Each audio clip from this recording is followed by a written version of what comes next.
Mhm. Mhm. I don't know why it's fades him out. Must be the Zoom setting. That's today's t-shirt. Oh, I gotta step back. Ooh,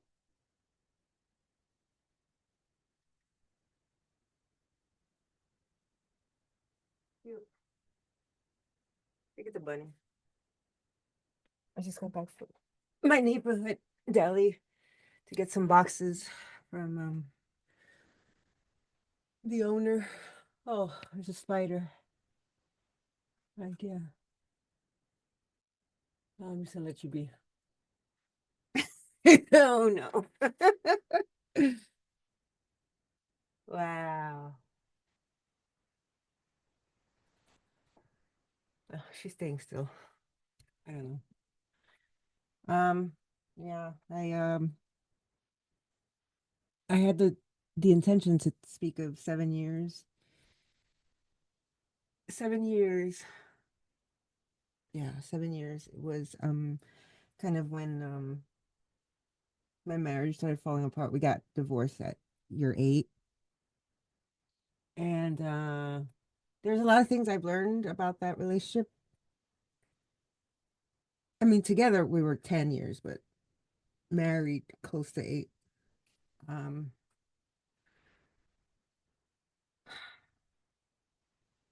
and there's something that I've learned about myself all throughout these different relationships before and after Lou.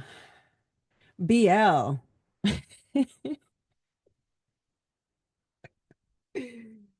um, yeah, I find that like I don't really seem to gel well with women that still fantasize about getting married, and I wouldn't want to destroy your dreams. Um, but I see myself differently from that experience, and how I pursued things or who I was, or maybe I was a little more desperate to like for someone to own me and someone to belong to.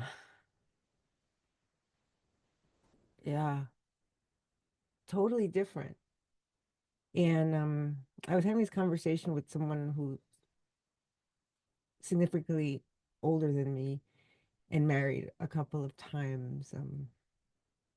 I said like I don't think I'll do it again just because it was special for me that first time. Um, so 7 years is kind of how long I've known um,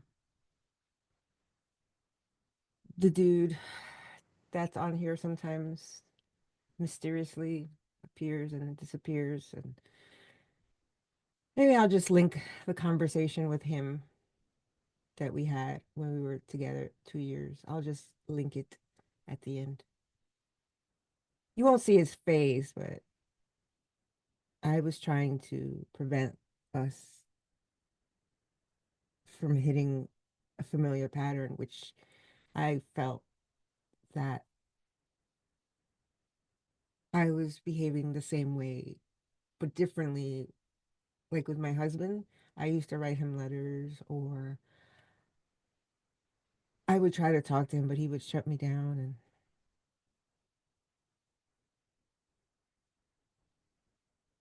he didn't, he didn't like conflict. We barely fought. I mean, and even if he was upset at me or I was upset with him, he would break the ice within 24 hours.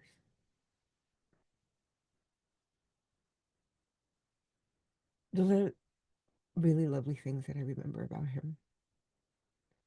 Um, I was talking to someone I used to work with oh my gosh, when did I meet Jim?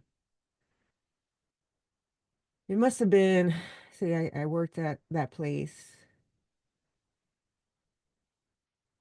for 3 years. So I moved here. So I must have met Jim in 2006. So yeah, Jim and I were like work buddies remotely. I never really we used to talk a lot, but I never really met him live face to face until I invited him here, and I had just started dating George. And and I look back at like myself 7 years ago, right? And when I met him and the things that were happening as we were dating, like I got a new roommate, a young man. I used to go dancing almost every weekend with my friend Ken. It was Ken and was into men, so I was just going to like dance. I wasn't really looking for men. Obviously, you don't go to the same place a man looks for a man. So kind of what happened. And I look back at like a lot of things that I had to demonstrate to him because I don't really like to hide things. Anyway, Jim visited me, I guess 7 years ago, and he reminded me to get today. He's like, "Remember when you disappeared on me because of George?" And I was like, "No, it's not because of him. It's because I have such sense of loyalty, and I just felt like I couldn't give of myself the way you needed. But it was never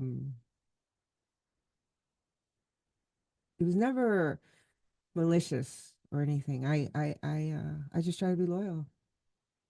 I do. And since I have numerous male friends lingering around me, I find that it's easier to be um friends with men for me because I am different when you're dating me. I start taking notice of like I used to tell my ex-husband like drink water, drink water. I I was more involved in their lives in a way that's uncomfortable, and I don't think female friends are like that. I don't have to be because you're not climbing on me and your hygiene won't affect me.